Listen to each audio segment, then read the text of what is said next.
We're here at the 10 South Main building, and you see it was the Bank of Commerce and Trust Company right there. And this is a very unusual building because the south side was built in 1904 and the north side was built in 1914. That's actually two buildings in one. Now look straight up the center here with me. You see how the bricks change colors? Right there, and the granite right here, all the way up. If you look at the pictures of Memphis, it was built in 1904. Look at a 1910 or 1914 picture like they had in the Lincoln American Tower. You only see two columns. That's these two south columns. They built that other side. Isn't it kind of weird to build a... Yes.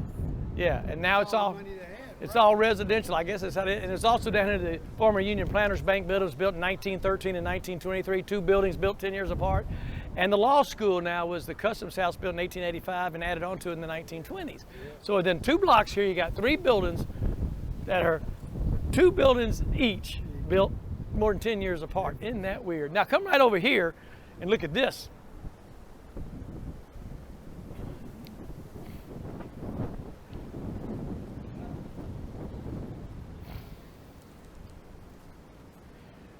We have some great old manhole covers here, over 100 years old. You have the Western Union Telegraph Company.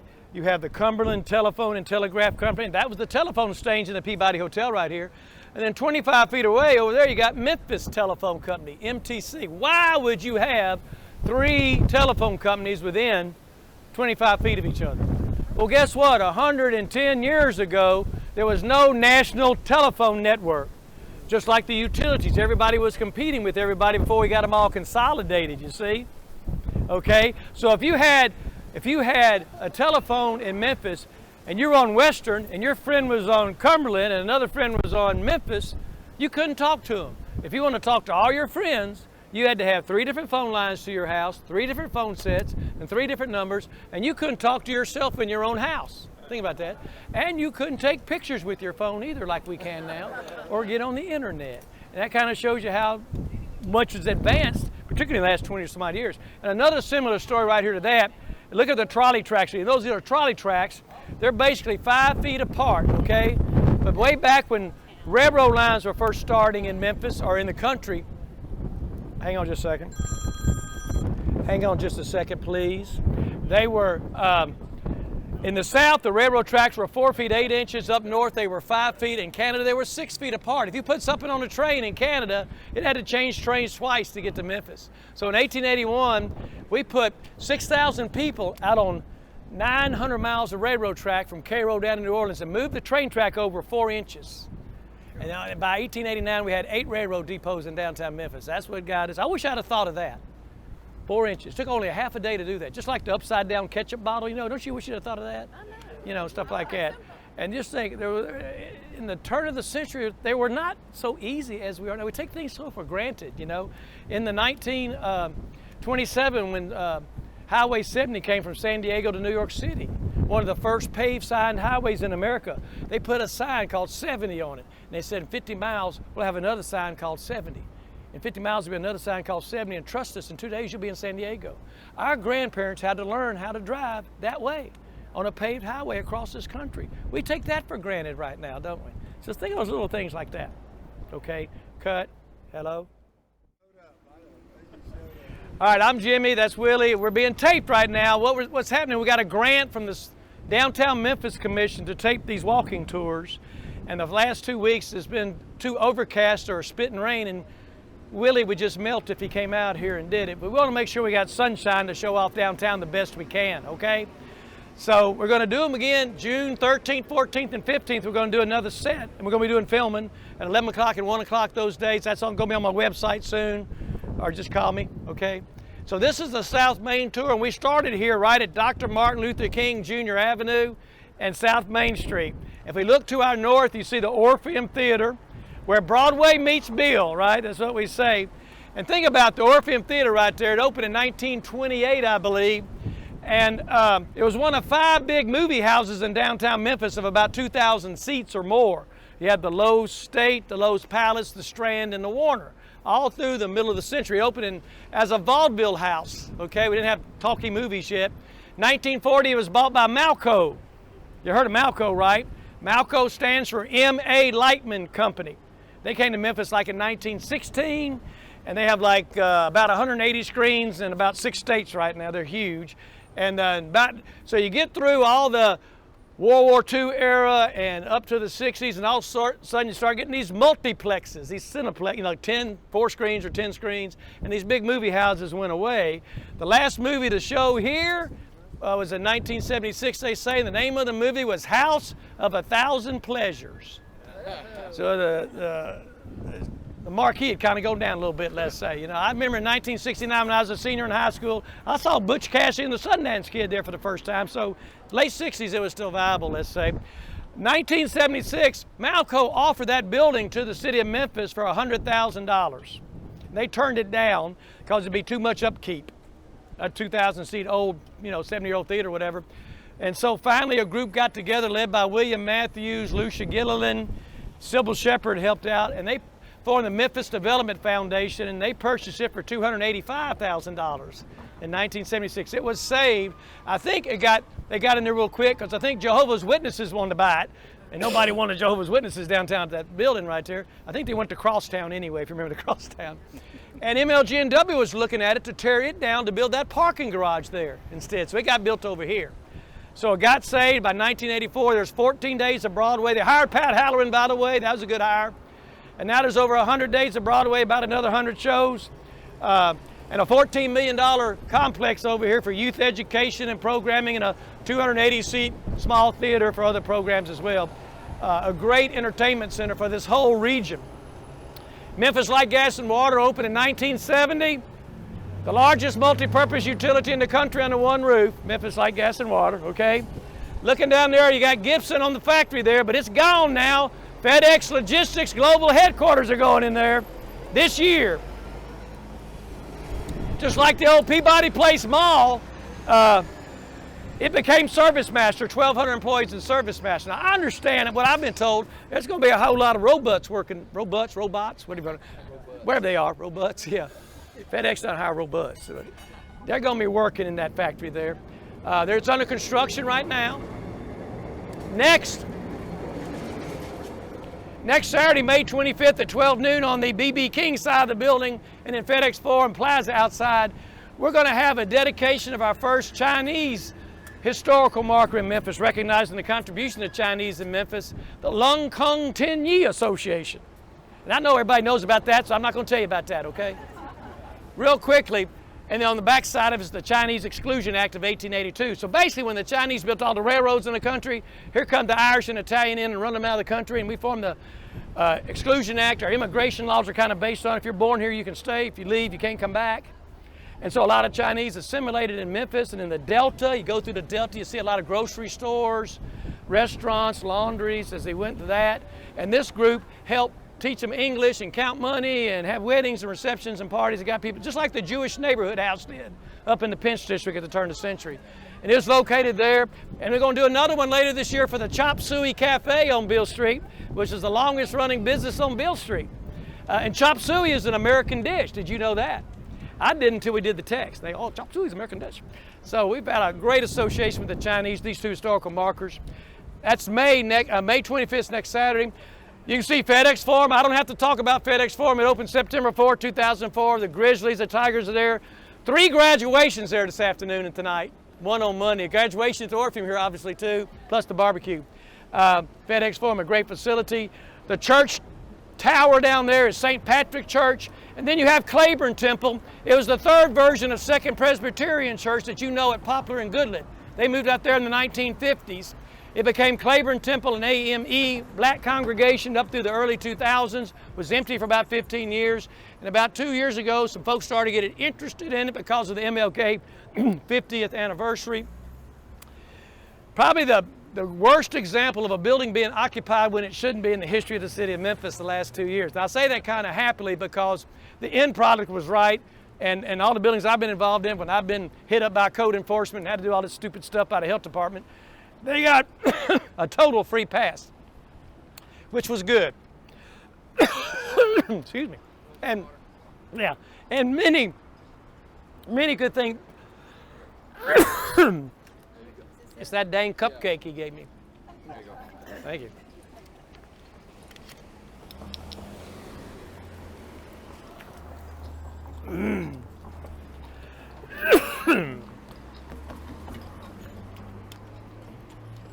So, I think it's getting ready. That helped. Okay. Wow. You'll be okay. Ah, I'm allergic to my little brother over here. Blame you. I think it's getting ready to close for about a year or so to undergo the proper restoration. If you've been in there, well, there's still a Rosa. If you've been in there, you'll see the wonderful. You can survive. What am I supposed to do? You'll see the wonderful possibilities in there. Now, that's the site. The last two public events of Dr. Martin Luther King's life were in Memphis, Tennessee in 1968, the last march of his life. Stepped off from there March 28, 1968. The I'm a Man posters you see. Before that time, the posters were handheld or with the string. And Dr. Withers told me that story. They knew I didn't ever get interrupted by horses before. Yeah, first time for everything. I mean, sprock and roll, yeah, but not horses neighing at me. So Dr. Withers said this story. They knew there was going to be trouble the next day because a lot of he says the white rednecks didn't want Dr. King in town stirring things up, and the black radicals didn't think he was moving fast enough with this nonviolent, peaceful protest. The invaders, the Black Panthers. So they took the posters that night and staked the night before and nailed them onto the stake. So when the trouble broke out the next day, they could pull the posters off and have something to defend themselves with. And that's the story behind the picture right there for the man who took the picture. He helped nail those nails on it. Wait for the motorcycle now.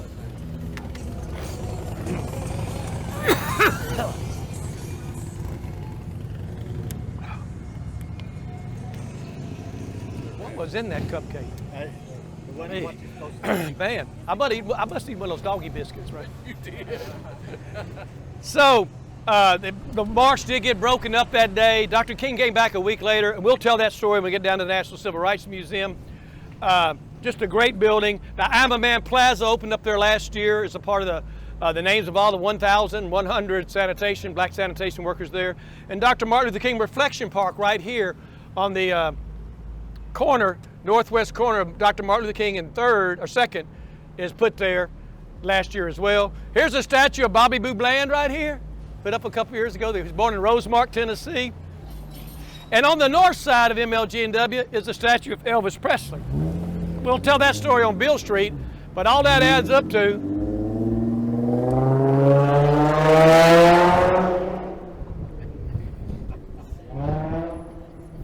had to be a millennial, right?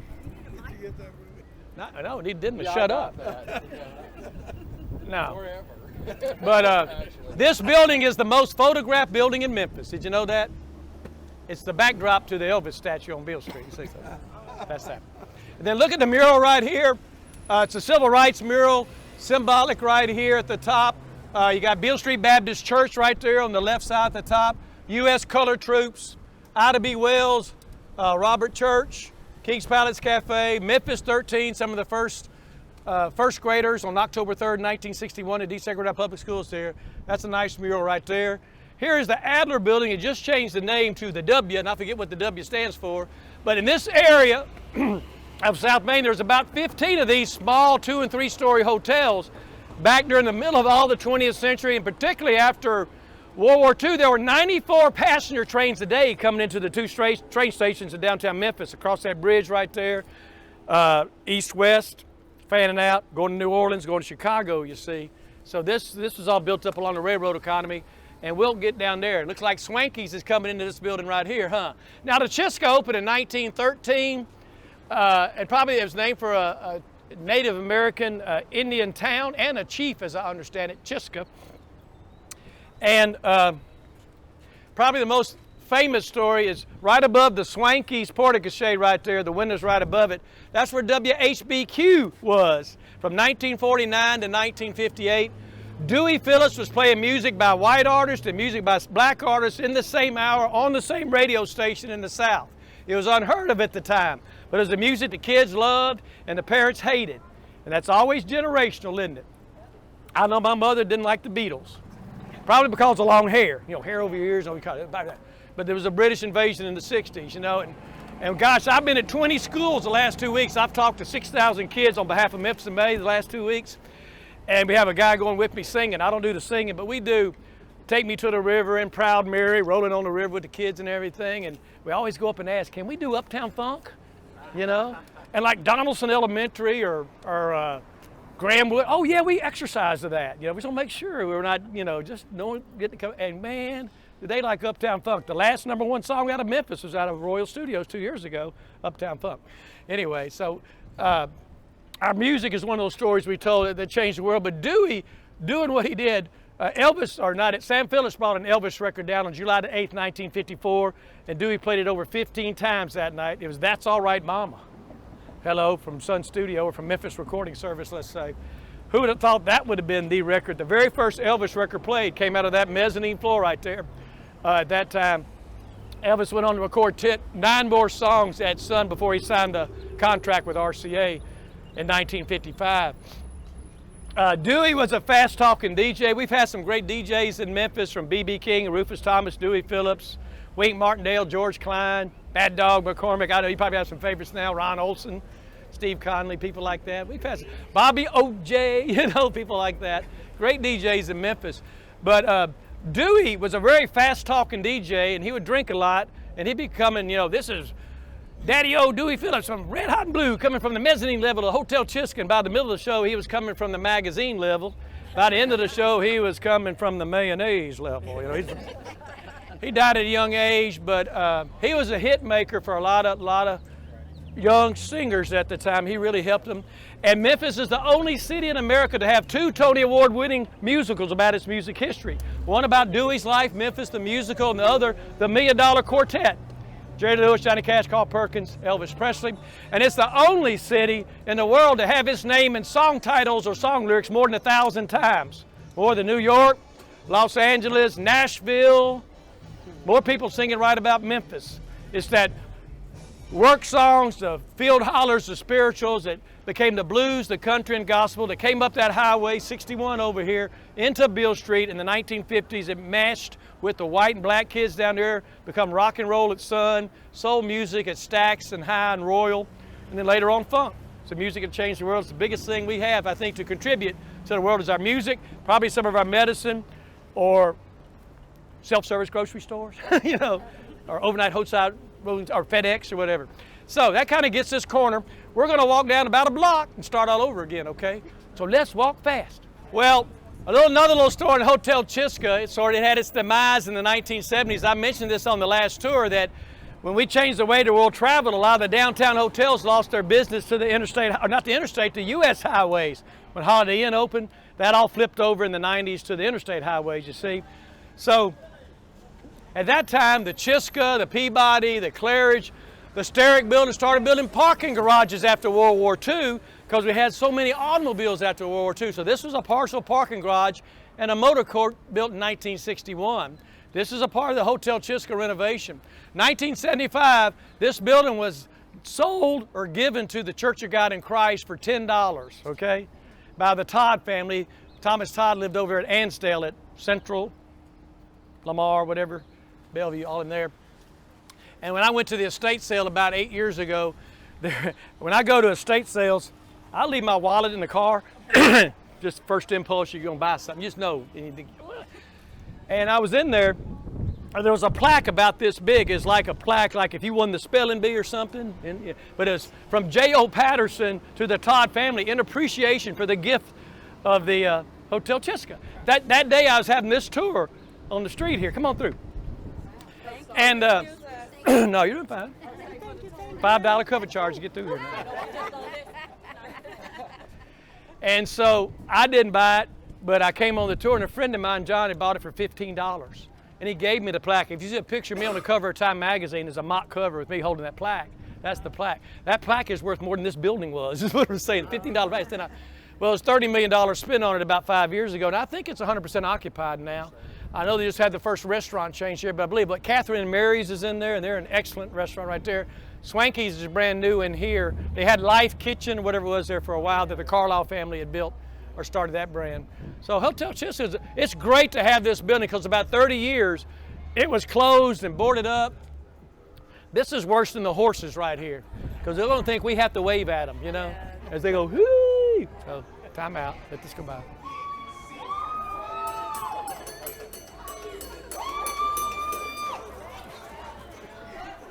I picked up one word out of that the whole time. Woo! No vocabulary going on there, is it?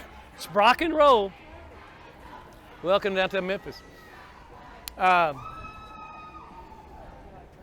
was able to get a WHBQ sidewalk sandwich board out of there from the 1950s before they tore it up in the attic. It's over in the Memphis Music Hall of Fame, by the way, so that's a good old thing that came out of there. Church of God in Christ bookstore. The building right up here, the granite building, Hotel Pontotoc, okay? Again, that's another one of those little hotels that was here. Families lived there for about 30 years, Lee and Terry Davis. I lived right across the street at 66 Pontotoc in the Carriage House behind the historic John Alexander Austin House. They told me this was the building where Elvis lost his virginity in right here, okay? Oh, X-rated here, what? And Tennessee Williams went in there to lose his, and he got scared and jumped out the open window, and that apparently was the inspiration for his play, The Open Window. So I don't. Of course, it's 69 Pontotoc, by the way, too. So that further certifies that. Yeah. Pearl's Oyster House. You can see restaurants have all come in here now. But the big deal right here was for South Main. Back from 1844 to 1850, Memphis had stopped at Union Avenue, the original plan. And from 1844 to 1850, from Union all the way down to about where the train station is, that was a town with a very creative name. Guess what the name was? South Memphis. And then Fort Pickering was right beyond that. So we annexed it in 1850, and then 1868 Fort Pickering. So we annexed with the river. And the railroads and the river at the time, again, we didn't have really had roads or cars or airports, you see. So about 1889, we had 8 railroad depots in downtown Memphis. They were wanting to consolidate them. You had Poplar Street Station in front of Poplar. The L&N was up there in the Pinch where the trolley is now. The Memphis and Charleston that connected us to the Atlantic Ocean was where the Wendy's is on Danny Thomas. Where Waterford Plaza is, that was the Chesapeake, Ohio, and Southwestern. So a couple at Adams Avenue had one where the ferry went across the river. Before we built bridges, it took 2 days to get a train across the river by a ferry, 5 cars at a time. Think about that. You build a bridge just across in 5 minutes, and that's what connected us to the West Coast and Asian market. So we built the bridge in 1892. We built these 2 train stations down here, Union Station at 3rd and Calhoun, now G.E. Patterson. 1912, 1914 was Central Station at Calhoun and Maine. It's still there. Union Station got torn down in the 60s. So the 9 train stations came down here basically. Poplar Street Station closed in the 1930s. So the city kind of moved this way. You look on the west side of the street, most of these buildings are warehouse type buildings, not the new buildings, but to think of the old buildings here. And on the east side of the street are more commercial and for offices, because the railroad tracks were a bunch of lines going through here. I've counted on some old maps up to 100 spur lines in the South Main area. Where South Bluffs or residential is, you can count 35 railroad tracks there in a map in 1924. All the trains and Central Station had 20 passenger train lines. There were 92 passenger trains a day coming into these 2 train stations right after the World War II. So it's a 24-hour economy, and so downtown Memphis kind of spread this way, again, towards the bridges, towards Highway 78, and of course the interstates come in and the airport came in, and that all changes the whole game right there. I meant to say down there, we can't see it from here now, but when you go down there right where Gibson is, the factory is, you got Dr. Martin Luther King Avenue and it crosses B.B. King Boulevard. It's the only intersection in the country I know of that is King and King. Think about that. Can you find me another one? $50 on that one. He's on 2 $100 searches right now. Bartlett and November the 6th, right? Okay, you got it. And we've said, Dr. Wharton, A.C. Wharton, our former mayor, said we had 3 kings of Memphis. Elvis the King gave us our voice, B.B. King gave us our soul, and Dr. Martin Luther King gave us our conscience. Those are our 3 kings of Memphis. Will you be the next king of Memphis or queen? That's what we challenge 6,000 kids. That's one of our closing lines. You know, we've had 3 Memphians ever on the cover of Time magazine. They're all dead. I know, and Jerry the King Lawler's still here, and so is King Cotton. You know, we don't say that. We've had 3 Memphians on the cover of Time magazine, 6 gold medal Olympians. You know, we had Mo Bridges and Logan Guliff, 14 years old, top 18 under 18 in Fortune magazine. You know, What will you be? Will you be the next one like that as a teenager? So, downtown Memphis is shaped like a football. The long end goes north-south. The fat end goes east-west. So you can see Front Street up there when it rains. It'll drain to the west of the Mississippi River. The rest of it will drain this way down to the Gayoso Bayou, which starts up here south of the train station, flows north all the way through St. Jude and around by the pyramid. That's how we drain the city here. We're on kind of a rise right here, okay? All right, let's go down another block here. We're going to end up in our first phase at the Civil Rights Museum and in our second phase, if you can last, at the train station and arcade restaurant, okay?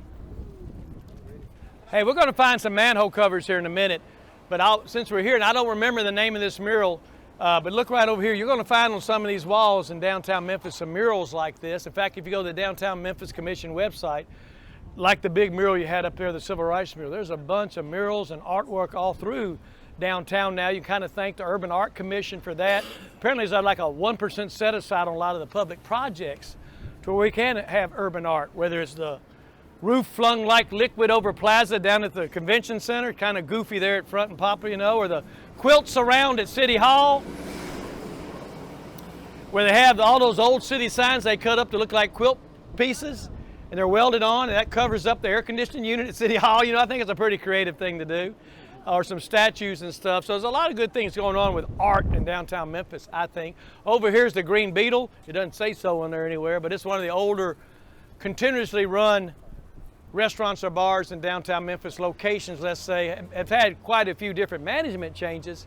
And right here's where Frank's Liquors used to be, and I think that's called Bedrock now. It's a good breakfast place, but Frank's Liquors were there for a long time. And as you look in these buildings, a lot of these buildings on the street level, again, were commercial or office, and on the second levels were residences all during that time. And that's kind of coming back that way now, too. A lot of these are just about filled in with residences here. Let's go on down a little bit further. That was a little green patch down there. I kind of liked it. If you noticed when we were at Court Square today, you saw a big flower on the east side of Court Square. That used to be right here. They got relocated because of Slider Inn. It used to be a bocce court here. B-O-C-C-E, bocce courts were there in South Main as well.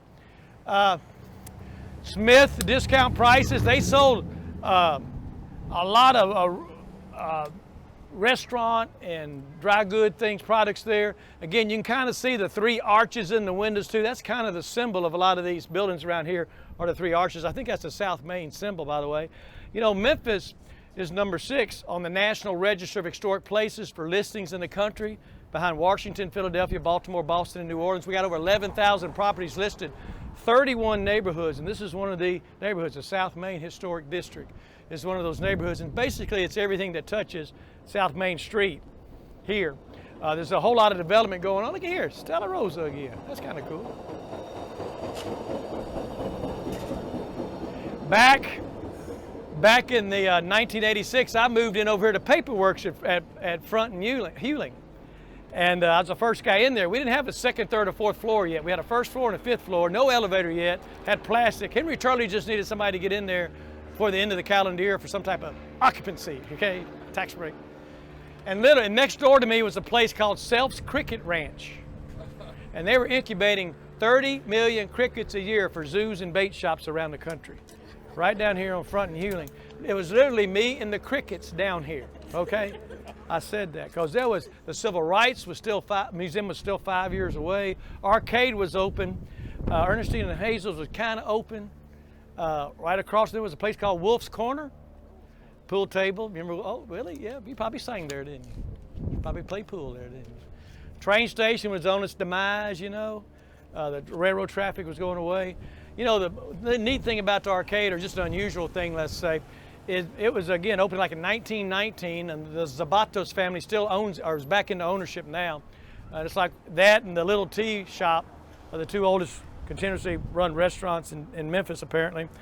And they didn't have a lock on the door. It's such a 24-hour economy. It was open 24 hours a day during the 20s, 30s, 40s, 50s, until the King assassination. And we went to the dusk to dawn curfew. They had to put a lock on the door because they had to close. That's what made them put a lock on the door. And they never really became 24 hours after that because everything had started going down during that time. Or after midnight populations were more out in East Memphis near the university or further out east at the time. We'd moved on out. You think about the impact of desegregation in this neighborhood. Of course, the desegregation of our city in the 50s and 60s, the changing of the transportation systems from railroad to truck and expressways and then to the airport made all this stuff shift out of the Lamar corridor or out of the Crump corridor here to the Lamar, further out by the airport and the interstates. Man, when somebody comes over that Memphis and Arkansas bridge right now, they got to take that hard right turn to keep on going, and you're trying to get out of the Metal Museum to get across the Riverside Drive, forget it. 90 to 95% of that traffic is not coming to Memphis, Tennessee. It's just a pass-through to Mississippi or Alabama. Nothing wrong with that. I mean, or they're going down to southeast Shelby County where that's where all the trucks are going, or to the airport and the big transfer centers down there. That's why they're trying to build a little flyover right there and have an underpass for make it more pedestrian underneath there. And the only way they were going to do that was close the bridge. How would you like to be down to one bridge? Remember how it gets jammed up sometimes, so both sides of the river fought that, unlike when we took the old decommissioned Harahan Bridge and made Big River Crossing. Again, that wouldn't be here now if we didn't have that second bridge in 1917. It's the longest pedestrian walkway over the Mississippi River there is. That opened 3 years ago, and that's a great thing right there. Showing you how we can readapt some of those old things. That'd been shut down since 1949, except for idiots like me that walk out there, in the middle of the night being goofy, A lot of, now what's coming now, you cannot build apartments fast enough apparently in the South Main area, particularly when you get a little bit further south of here, down near Crump and between Carolina and Crump and all that area there. Most of these are filled up now. Here's a couple that are empty right here. A lot of people are speculating on the buildings. These street names here are named for landowners during the 19th century. South Memphis, like I said, was formed in 1844 by a guy named Robertson Top. 2 P's, not Top's Barbecue, okay? 2 P's. And Beale Street was the main street of South Memphis. And it went all the way down to the river and to the cobblestones. And a little story about that, when those steamboats would come in, they would try to intentionally park a little bit northward on the cobblestones. Because when those deckhands who've been on the river for a week or 2 weeks and hadn't seen good food or a female or anything or liquor, they would go up Beale Street and sometimes they would never be seen again. Either they deserted or they got kidnapped or killed or got married or whatever, So a lot of captains really didn't like staying in Memphis too long because they're going to lose too much crew, because of what was going on in Beale Street. Beale Street at the turn of last century. This is a quote by Lieutenant George W. Lee. Who was a black political operative for Robert Church Jr. during that time. Beale Street was a mile of vice and commercial ambition, owned by the Jews, policed by the whites, and enjoyed by the Negroes, okay? That's what it was, the main street of black America. And again, from Civil War days on up, we were a sanctuary city in the Civil War for runaway slaves, freed slaves, Fort Pickering, U.S. colored troops. We doubled the population of our city during that time, and most other cities were losing population or getting burned down. We weren't burned. So a lot of that came into this area right in here. It's called our Heritage Corridor, and we come back in June with some more tours. We're going to do that corridor down there south of Beale Street and east of 2nd Street in that area there and get a lot of detail on that. But that area, think about this, in the 1960s, we had 15 urban renewal projects going on in downtown Memphis, 572 acres. Over 3,000 buildings were torn down. A lot of buildings that look like these buildings right here. When you start looking through here, getting past 2nd, 3rd, 4th, all the way to Danny Thomas, there's some big old vacant areas. That's how FedEx Forum got built in Gibson Guitar and Weston. Those were empty areas. We displaced and relocated a lot of black folks on out into Parkway Village or Whitehaven or whatever. And we called that urban removal during that time, not urban renewal, because it took a long time to renew back in.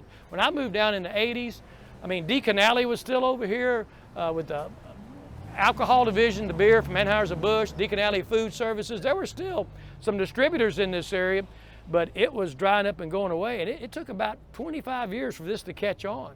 In the last 10 to 15 years, it's just skyrocketed development down here, and particularly the last 5 or 6 years with South Front Street, with Gus's Fried Chicken right there, the apartments going up, the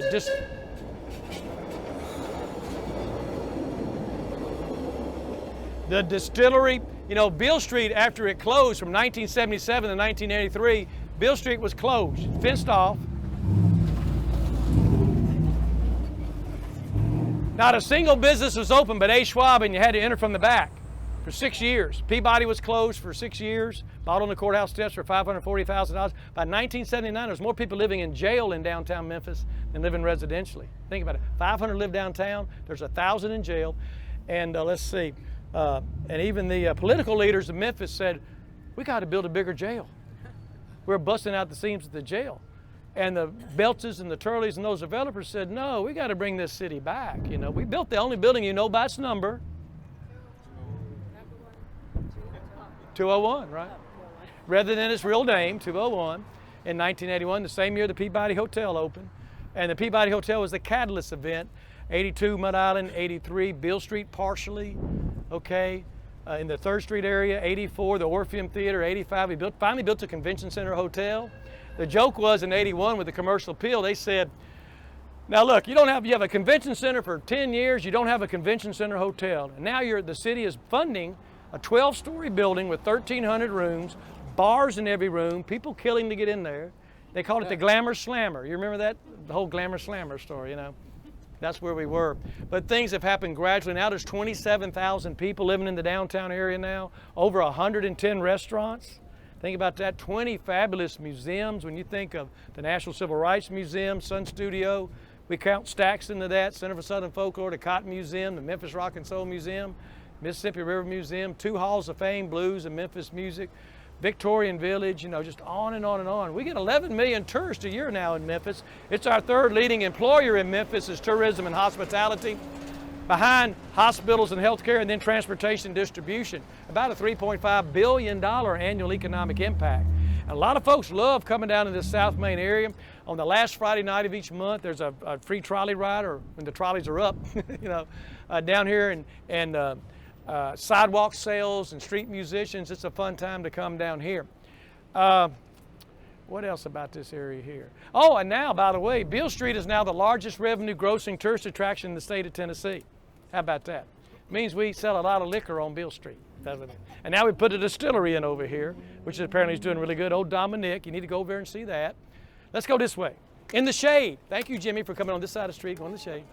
So, when I was living right there at the Paperworks, I'd come out at night at downtown, and none of these cars would be here. I'd have a rubber ball, and I'd walk around, throw the ball against the ball, just walking around. In fact, there's a broken window in a building down there my son broke about 30 years ago. It's still broken. We come downtown, we point it out, we still laugh about it.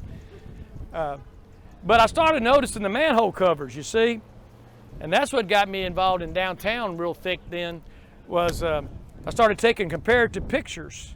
Here, you see, 1, 2, 3. That drain is different than this drain. We'll see how Memphis is written upside down on that one, but see, there's 37 ways you can say Memphis in a manhole cover, by the way. There's 2 ways right there. This is Continental Telephone and Telegraph Company. Now think about this story here. Back in the 110 years ago, before we had telephones, one telephone, well, we got a bunch of them now with the cell phone operators, but Bell, let's say, Memphis had 3 different telephone companies competing for your service. And if you were on Cumberland, and somebody else is on Western Union, and somebody else is on Memphis, you couldn't talk to somebody on the other exchange. But if you had friends or business associates on the other exchange and you wanted to talk to them, well, you had to have that line run into your house or your office. That separate phone set, that separate phone number. If you want to talk to all your friends, you had to have 3 different phone sets, 3 different lines, 3 different numbers, and you couldn't talk to yourself in your own house.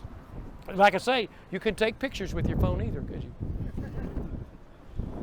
So they all got consolidated. That's one of the stories you tell about telephone companies. And the trolley tracks here too, just as a sample, railroad tracks. In the South at that time, there was no national railroad network. In fact, when the Memphis and Charleston Railroad came in 1857, how many likes that railroad track in East Memphis?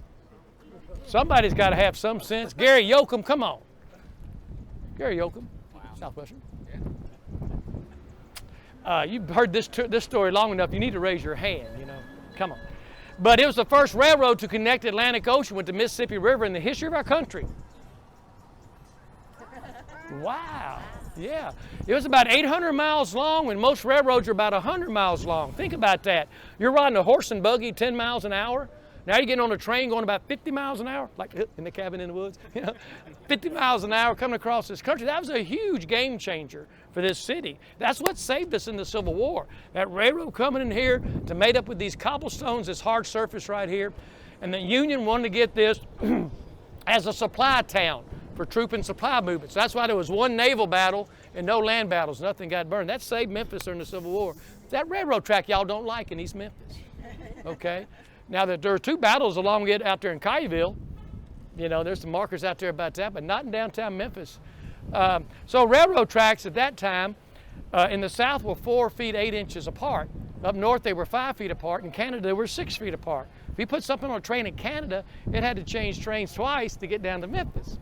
So in 1881, an entrepreneur put 6,000 people out on the train tracks between Cairo and New Orleans, and that's 900 miles of track, and moved the track over 4 inches, one track, in a half a day.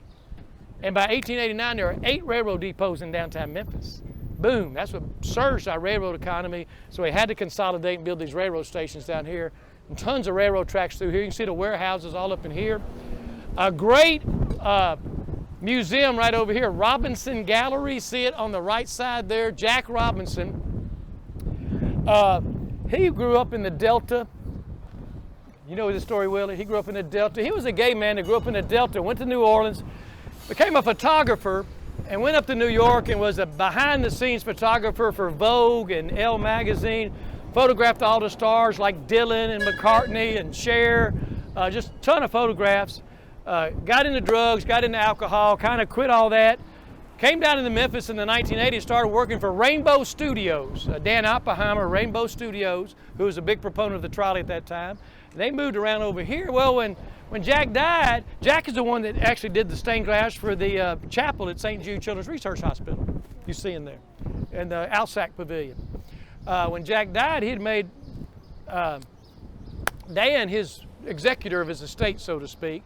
And Dan goes to the house and he finds about 100,000 images of all kinds of, like I say, McCartney and Dylan, Clint Eastwood, movie stars, all this stuff for Vogue, and they're on display in that gallery right there, and you can get them. And when I had the National Music Museums Association in town about 10 years ago, we made that a stop because they can buy, these are the saxophone players on stage playing like he's behind the scenes and getting all the smoke and everything and the lighting. It's just cool photographs in there. That's on display in there. And they still build the models for architectural models they build for projects. Dan Oppenheimer does that. So Jack Robinson Gallery, very unsung gallery. When you go in there, I think it's like open Monday through Friday, like 10 o'clock to 5 o'clock. And then if you ever find Dan in there, he'll tell you the story. It's just an incredible story. He's a really nice guy to do that too.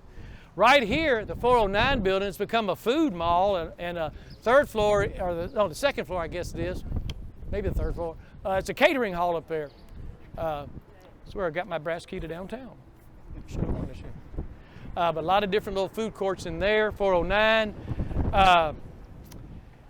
Let's see, Nick's right over here. That's Nick Coleus. His son went to MUS. Bob Coleus. Nick's China. He sold China to restaurants and everything right here. A lot of these buildings were individual services like that through the middle of the century. Again, all that declined in the 80s and 90s when all that moved out to the train stations. Now, so I started finding manhole covers, started taking pictures, making comparative pictures. I was going to do an exhibit called Art in the Gutter at the Mississippi River Museum. Still in the works, by the way. But I went from the train station to the pyramid, from the riverfront to Danny Thomas. There's about 2,000 manhole covers in downtown Memphis, my best guess estimate. But by my comparative pictures, there's 157 different kinds. 3 different shapes, round, square, rectangular, 7 different usages like gas, plumbing, electric, storm drain, sewer, traffic signal, telephone. Some over 100 years old, some over 100 pounds. There's 14 different generations of electrical covers. There's 21 different foundry names in them, like William C. Ellis over here that just closed behind the Orpheum not too long ago. Memphis Machine Works, some from around the country, some from India. 70% of our manhole covers in America come from India now, by the way. You had to know that, didn't you? There's like 10 reasons why manhole covers are round. The number 1 reason is a round cover cannot fall into a round hole, geometrically or whatever you want to call that. A square one can be turned and dropped in, or a rectangular one can. Apparently this is the most resistant to weight, a round cover is. And if that thing's 100 pounds, it's a lot easier to roll it than to carry it, isn't it? There's 3 good reasons why manhole covers are around right there. So start looking at manhole covers through here. So I got a collection, and that's how I started my first walking tours on a bet with Center City Commission 12 years ago. Had more people on my tour than they did on their thing, and the rest is history. All right, let's go on down this way on the shady side of the street. Going toward the Blues Hall of Fame now, then we'll cross the street to the Civil Rights Museum. But back before we had poured in place concrete, this is how we did curbs, okay? We had these big slabs, like this right here. See this granite slab right here? It's about 8 feet long. These are big right here. That thing's the shape of a domino, okay? It's rectangular. You see about 1/4 of it above ground. The other 3/4 is below ground. 6 inches wide, about 8 feet long, about 2 feet deep. And this is how we put curbs in before we had poured in place concrete. So all these buildings around here that do work on their buildings, they tear up and put in new concrete, they save these to get historic tax credits, okay? And so you'll go around and see different versions of concrete slabs on the sidewalks, different widths and everything. These are long right here. Looking straight across right here, Young and Morrow building right there back in the 1980s. That's where Jake Shore, if you know Jake Shore, and the carriage, we had the first guy to have carriage rides in downtown in the 70s. That's where his barn was right there. In the Young and Morrow building right here. And right over here is where Annie and Robert McGowan lived back in the 80s. They're kind of like the pioneers of South Main. They one that started cataloging the history of South Main. There's actually a plaque in the sidewalk over there recognizing them for that. This was the boarding house right here that James Earl Ray went up into, okay? And when we get around to that side of the plaza, we'll talk about the assassination night. This right here, back in 2000, was a storage place. I had everything I owned but my automobile in that place in a 10 by 10 by 10 room for about 3 years. And now it's the Blues Hall of Fame. So I could put some of my DNA in there before they made the Blues Hall of Fame, so I'm gonna say there. Blues, Memphis Blues Foundation's about 30 years old now or so, right, Willie? 40 monitors the activities over 200 blues societies around the world. A lot of education programs to help ailing musicians with their health benefits, promoting blues from all over the place, contests. Anybody ever been to the International Blues Challenge? Yeah, okay. Over here on Beale Street in January, I think one of the statistics a couple years ago is like 900 performers and over 200 bands from 13 different countries. No, 31 different states, 13 different countries, 5 continents or something like that for 5 days in January with the finals in the Orpheum Theatre. Do you produce that? You just judge it. Now in May, Willie produces the Blues Awards, annual Blues Awards for 21 years now, right? 21 years now Willie's done the behind the scene and all that, teleprompters, getting anybody to do the scripts and everything. So that's one of the great contributions. We say the blues are the roots and the rest are the fruits. That's on a flood wall down there in Vicksburg, Mississippi. That's a quote by Willie Dixon. When you look at the field hollers, the work songs, the spirituals that kind of came out of the sharecroppers there and became the blues, the country, and gospel, that comes into Beale Street, mixes up with the white and black kids here in the 50s. Sam Phillips used to be the technician there in the Skyway room at the Peabody in the 1940s. He was one of 3 rooms, that swing music, big band music. He was one of 3 rooms in America that broadcasted over the CBS National Radio Network. Peabody right up there over New York, Los Angeles, Memphis, the big bands. And Sam was the engineer. Got real bored with that music. He said, 10 years those guys have been playing this music and they still turn the pages. You know, they didn't have any imagination.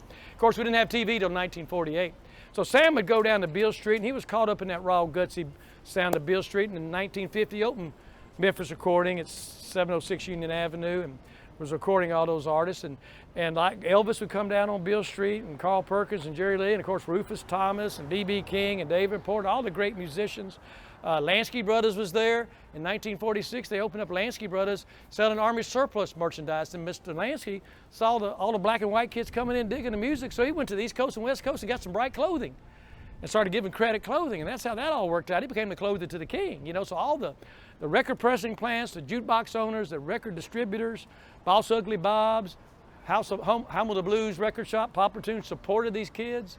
And that new music that really kind of developed and changed the world. All comes from the blues, from the Delta, we say. and you look at some of the stories of the Rolling Stones and Led Zeppelin and the Beatles and all this stuff, you see what the influence is of the Delta, how powerful it is. And then the Memphis Rock and Soul Museum opened its museum in 2000 as Rock and Soul Social Crossroads was the title of the book by Pete Daniels. And it was that story I just told you. And what the Smithsonian said, in the quest to identify the roots of America's music, all roads led to Memphis. And there's a state of Mississippi blues historical marker right down here for the Blues Foundation. There's the state of Mississippi Blues Trail marker over at FedEx Forum where Highway 61 technically ends. There's about 10 of those markers, about 200 of those markers in Mississippi, 10 of them outside the state. There's some in Europe. You got Little Miss, and see the couple sitting over here. He doesn't like it. That's little Milton sitting on the bench right there, little Milton Campbell with a Gibson guitar, sitting on a bench, and Tom Lee Park staring at the Mississippi River is what the sign says. And the bench was designed by Jim Wallace at the National Ornamental Metal Museum. See, the legs are gar, or fish, the legs and arms are gar, and on that crossbar it says Memphis, and you can't see it from here. How many of y'all been to the National Ornamental Metal Museum? Where do you think the next closest metal museum is? Oh, Japan or Paris. That's how special that place is right there. Blues on the Bluff, all the repair days and things like that, you know. It's a great place. So you look at the records on the sidewalk here. Can the Blues Hall of Fame open? I guess about 5 years ago, right? Well, about 5 years ago, the Blues Hall of Fame opened. Blues Foundation moved in here about 10 years ago from over on Union Avenue. They were struggling, but they've rebirthed. They've made their stride now, and it's just a great, I mean, people from all over the world come to Memphis and the Delta for the blues. Let's walk over the street and look at the Civil Rights Museum for a minute. Of course, this is the Lorraine Motel, black-owned hotel. Many of the black performers could stay there during the times of segregation in our city. So let's get on up to 1968. February 1st, 1968, out on Colonial Road near where Colonial Middle School is now, 2 black sanitation workers got killed in their truck. And the reason why is there was unequal rights for the black sanitation workers and the white sanitation workers in the Memphis Sanitation Department.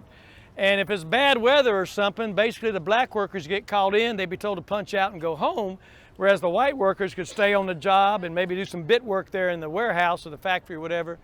So these guys wanted to wait out a storm that day, Echo Cole and Robert Cole and Echo Walker. And so they kind of climbed up in the back of the truck, and the truck activated on them and crushed them to their death. They'd had an accident on the job.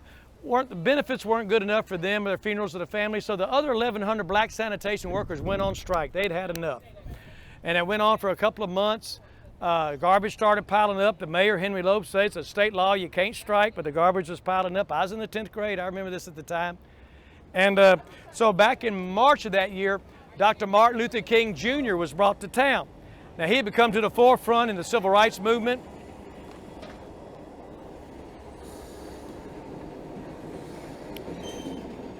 And later that summer of '68, he was going to have his Poor People's March on Washington, D.C. So this would be a good test run to how to organize a march in tough conditions and opposition.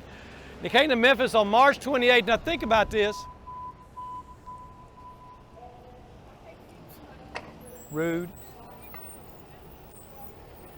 Dr. Martin Luther King's last 2 public events of his life were in Memphis, Tennessee, and he won from Memphis. The last march of his life, March 28, 1968, stepped off from Claiborne Temple over there right by FedEx Forum. FedEx Forum won there. Hernando Street went down to Beale, Beale to Main, Main towards City Hall. Okay, so they had marches before that, but without Dr. King. So you'll see pictures of people holding I'm a Man posters like this or having a string on them. Dr. Withers, the great photographer, told me this story. He took that picture. If you see everybody standing by Claiborne Temple with I'm a Man with the sticks.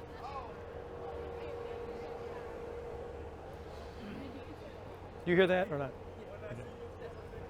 So he was a photographer that took that picture, and he said, Jimmy, the white rednecks didn't want Dr. King in town stirring things up, and the black radicals didn't think he was moving fast enough with his nonviolent peaceful protests. That was the Invaders and the Panthers. So what they did the night before, they took those posters and they got yard stakes and they nailed the posters to the stake, so they knew when the trouble broke out the next day, they could pull the poster off and have something to defend themselves with. And that's the story behind that great, iconic I'm a Man picture. You've seen that before, right? See the one guy walking across in front of it without a poster? That's Elliot Perry's grandfather, by the way. He's identified. That is so rude! Gee. You're on fire. Probably David Hendricks. Huh? No, he's at Berkeley now. I saw him in Kroger. Okay. They're louder than the Sprockets, aren't they? I was at Kroger today and I saw Hendricks. We had a good time.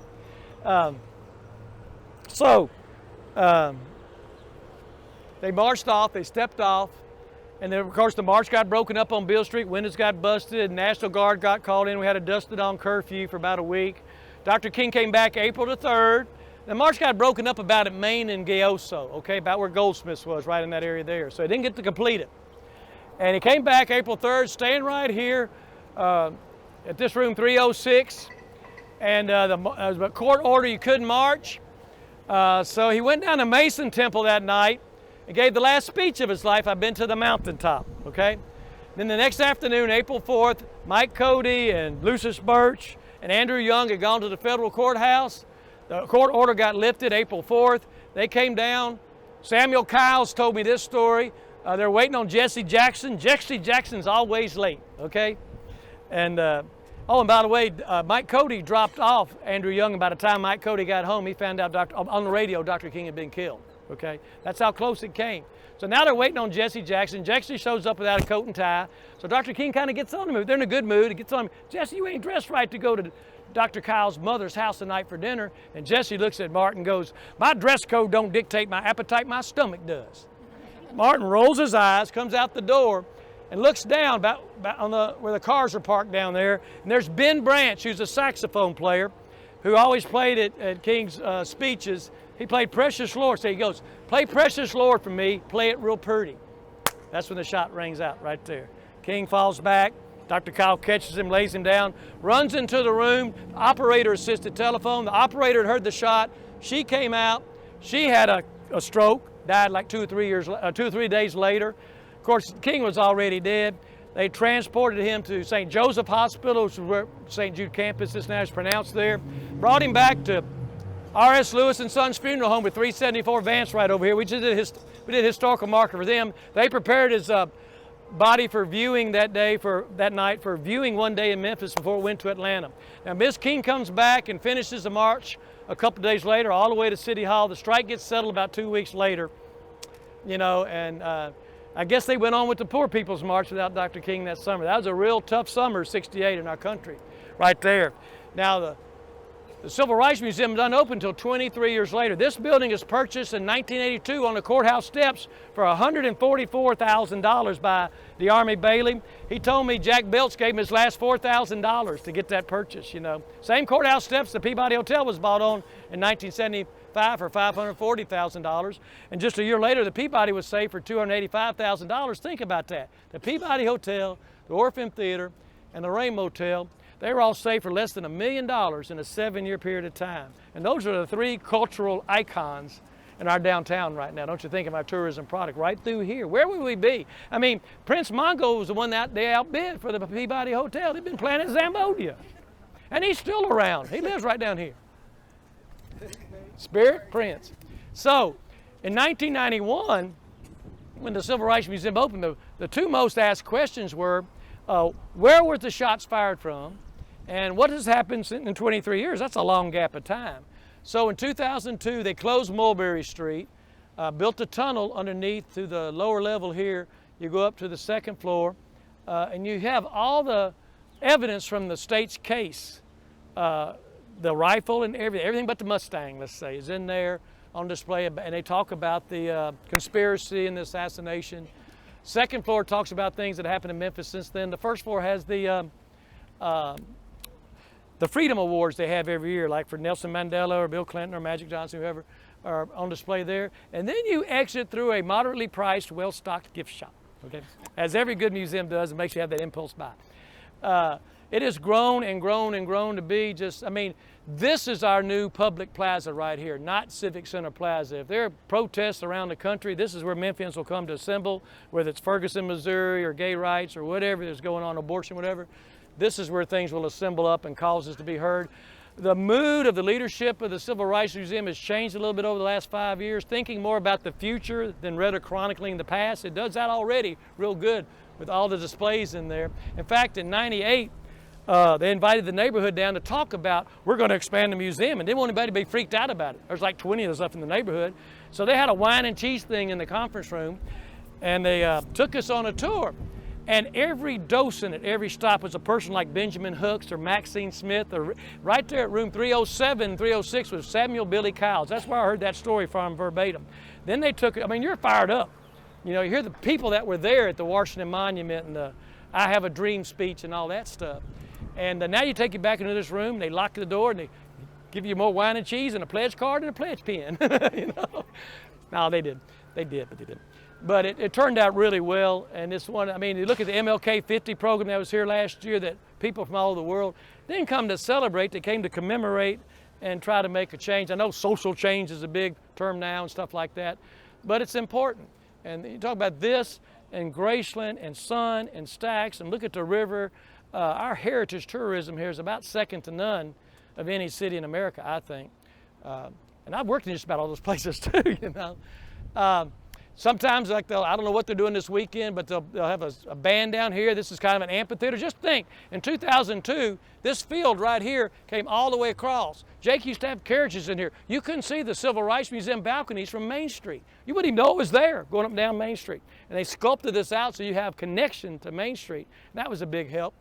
And gosh, right on the back side over there, what's the name of that street, St. Martin's? There's a place called Central Barbecue. Yeah, everybody been to Central Barbecue? Boy, they put that in the right spot right there. It's hard to get in there at lunchtime, you know. They do a great job at Central Barbecue. A lot of other little restaurants and coffee shops through here, boutique stores. The arcade restaurant, we'll walk down there in a minute. Anybody got any questions about this right here? I don't know what your time is right now, but I'm going to walk all the way down the arcade if you want to keep on walking and talking. Is that okay with you, Willie? Hey, here's another thing I collect too. Is sidewalk stamps. Did everybody notice in your neighborhood it said laid by L&W Construction 1951 or something like that? So this is Zellner here 2014. This is a lost art. You don't see any in the 1990s or 2000s. I loved it when Zellner did this, when they did all these sidewalks on South Main. The oldest one I found is 1936 by the Ben Hogan Company. It's a concrete company out of Arkansas. It's right in front of Sun Studio. That's your oldest sidewalk stamp in Memphis. I put my card Advanced Muffler one time on Summer Avenue and walked down to the cottage, and there was 21 different sidewalk stamps in that 4 blocks stretch of street. Things were moving so fast in the 1940s and 50s. Different concrete companies were making things. I know that made your day right there. Okay? Sidewalk stamps. Hey, if you look right down there to your left, you see Jackie down there. See the tent? Jackie was the last resident in the Lorraine Motel that they ran out. And so her furniture and everything got moved out across the street on Mulberry Street, about where that tent was down there at the time. And when they closed Mulberry Street, they moved her up there. She has a right. This is what America's all about, folks. You do have a right to protest peacefully, not throwing rocks. Well, that's what Dr. King was all about, nonviolent, peaceful protest. Probably led to his death, you know. But she's there, and she's just thinking that's that $8.8 million that was spent back in the 1980s to build that place. 2.2 from the city, 2.2 from the county, 4.4 from the state. Thought that money could have been spent for elderly housing, you know, rather than this glitzy tourist attraction here. You know, I agree with her on all that, except that's not a glitzy tourist attraction. And yeah, we have spent way too much money on some of these glamorous projects in our city to the deference of schools. I've been in 20 different schools in the last 10 days. I can show you a lot of good and a lot of bad. Half the water fountains don't work, none of the clocks work. Anyway, no, just easy. But she's still down there. She goes home every night now, but she comes out every day faithfully in the wintertime, standing true to her cause. How about the arcade restaurant here? I know everybody's been in there, right? They're expanding back. It might be all finished already. They're gonna have all right, outside window over here. Not expanding, just redesigned this back in here. An outside window passing out, coffee bar right there. You got the Don Newman photographs. Of course, Elvis has got his booth here, and Rufus Thomas, you know.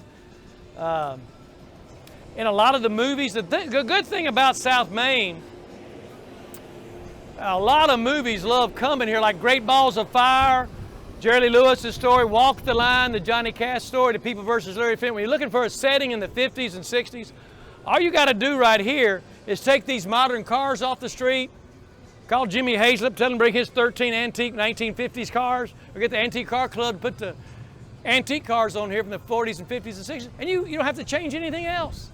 It's the simplest thing in the world to film here, you know. There's Ernestine and Hazel's. Is it really haunted? Yeah. It's really haunted. That's where Wolf's Corner was in the 80s. It became American Apparel. Now it's a Memphis escape room. Has anybody ever done an escape room? Well, how is that? What's that thing like? Right. Wait, what do you do? It's to get out of the room. And you pay to do that? I can already do that. Tommy? Again, book juggler down here, a little art gallery. And now right behind us, the big elephant in the room is Central Station, opened 1914. 1998 is when it got its first renovation. We did the Blues Ball in there that year. The tracks were both on the upper level and the lower level. Now this one train comes in every day, riding on the city of New Orleans. Arlo Guthrie song comes in about 7 o'clock every morning. You get on there, you get to the French Quarter at happy hour in New Orleans. And at nighttime, it gets you about 10 o'clock at night, and it'll drop you off at 9 o'clock in Chicago. Then you get on the L there and go to Wrigley Field, walk around, go to ball game, 1 o'clock, 4 o'clock, get back on the L, get back on the train, 7 o'clock, get back to Memphis at 6 o'clock. You miss one day of work, take a shower, go to work. See your Cubs game. But it's a great, yes ma'am. Well, we're going to walk down and see you. We're going to be our last stop. Thank you for coming out. We need to see the book juggler. If you need books on Memphis, let's go down there and patronize her. But now what's happening, originally that was office building for Illinois Central Railroad, or Illinois Central Gulf, all the versions there, Central Station. The big hall, remember the big benches in the big lobby reception area in there and the big clock on the wall? Those big double-sided benches are out at MATA, out in Fraser. I've seen them in the warehouses. They're about 20 feet long, probably weigh about 3 tons each. I mean, I wish we could get those back in public somewhere else. They're wooden, not outside, but if you put one of those benches down, you're not going to move it out of the way for a party that night. It's going to be there forever, you know. But they're gorgeous benches. Now it's being converted into a boutique hotel by the descendants of Kemmons Wilson, the Wilson family here. And then right around the corner on the other side, opened up back in March, I believe it was, the Malco Powerhouse 7-screen movie theater. Malco's coming over there. And everybody remembers back when we had the Peabody Place Retail Entertainment Center open from 2001 to 2011, there was 22 movie screens on top of that, right? Probably too many movie screens and not enough discipline. And that's what kind of ruined that place, I think. So they had to be very careful what they did down here. If you look in that, read the ad next time you see an ad about what's going on down here. Certain age people got to be accompanied by an adult and things like that, 16, all this stuff. So they're going to be pretty strict about who comes in down here. And of course, now you've got this neighborhood built up all around it. I don't know, there's a vacant lot in that area, all the way down past Carolina, all the way to the river. Tennessee Brewery's opened now. When it opened, it was the fastest building to be occupied in the history of downtown. When Billy Ogle opened that up, another place going next to it, parking garage. Our tour on June 13th, Thursday, June 13th at 11 o'clock will be starting from the Tennessee Brewery and walking the River Bluff Walk and talking about the river all the way down to behind the Orpheum. And then at 1 o'clock that day we'll do from the Orpheum, Cotton Row all the way down Front Street. And then Friday, June 14th, 11 o'clock, we'll do Union Avenue from Riverside to AutoZone Park. And at 1 o'clock we'll do Bill Street from the Orpheum Theatre and do the Heritage Corridor up back to the Orpheum. And then Saturday, June 15th at 11 o'clock, we'll do the Pinch District. We'll meet at Westie's, 346 North Main at Jackson. And at 1 o'clock, we'll do Civic Center Plaza and Adams Avenue. Good weather will be here in June. Willie be filming. You'll be on a hot set, like at Pink Palace. Now, right now, 8 of those Pink Palace lectures are online. Hey. I run the restaurant, so I didn't know if you want me to say anything. We do. We absolutely do. Okay, You just cool. come on.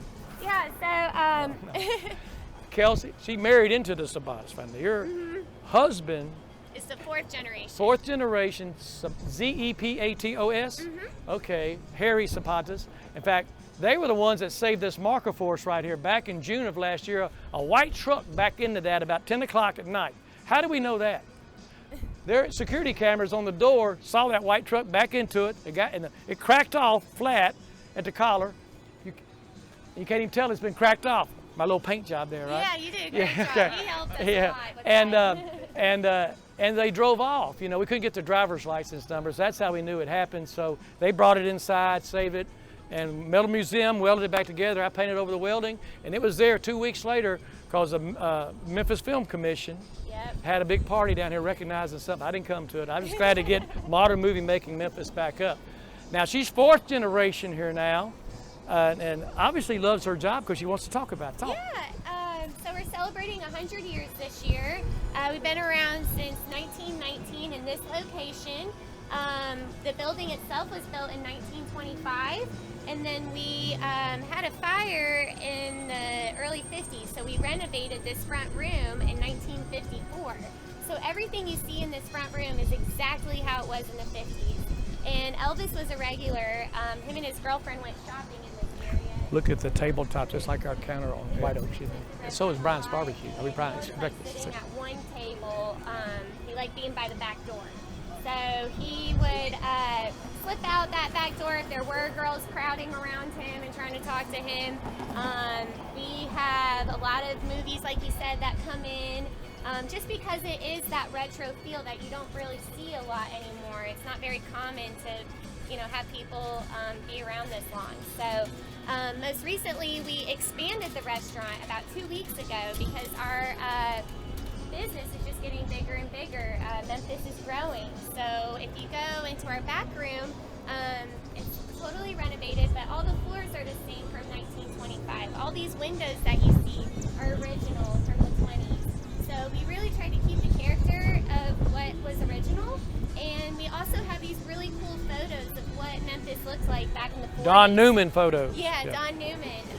So if you go inside, you can see what Main Street looked like, all of the busyness, and yeah, it's pretty interesting. So I'm really excited that you guys are learning more about our city, and if you ever want to come in, we serve breakfast all day.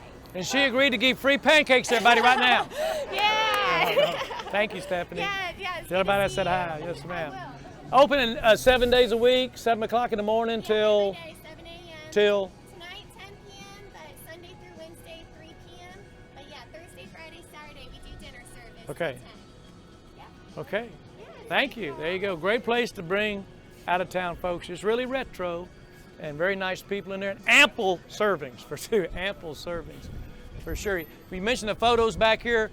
Don Newman, we're doing a thing with Memphis Heritage right now. We got a grant there, and we're going around and reproducing all the Don Newman photos then and now. Gary Walpole is. And Don Newman, unlike Willie here, Don Newman carried around an 85-pound tripod in the 1940s and 50s, a 25-pound camera, an 8-inch by 10-inch negative, a little blanket over his head, probably wearing a coat and tie in that heat in the 1940s and 50s. This weighs maybe 2 pounds. That weighs maybe 4 pounds. How technology's changed. But he's got all those big images you see. NewmansMemphis.com. Go look at all those great images. And Memphis Heritage. Mrs. Newman's still alive. June the 15th, there's a 3 o'clock thing at Memphis Heritage about the Newman collection. And we're doing all this stuff for Shelby County Schools. Kelly Hatton, who's the visual arts instructor for Shelby County Schools, there's 45 artists in Shelby County Schools that get selected every year, and their portraits and paintings get put in the quarters of the Memphis airport. You're one of them? Yeah. This year? No. Oh, because I talked to Kelly on the radio last week. Well, okay, well, what like this big, you had to repaint it on a big canvas. Anybody been to the airport and see those paintings? Yeah. Okay, we got a true artist right here. What school? All right. Anybody heard of White Station? Let's walk down to the book juggler here just for a second and see what she's got to show. Go ahead and tell everybody bye. All righty. Hey, we're getting ready to actually finish the filming. I think Willie's got to go to the bathroom or something, Time to shut up the filming, but thank y'all for coming out June 13th, 14th, and 15th. It'll be on the website. I got these right here if y'all want to hand them out as long as supplies last. That has the dates and times. Anybody needs them. JimmyOgle.com. But that's a little piece of paper that has all 3 of those dates, 6 tours. Thank Downtown Memphis Commission. Thank Willy Bearden. Thank the Pink Palace. Thank Pink Palace. All right, let's go to the book juggler. Come on.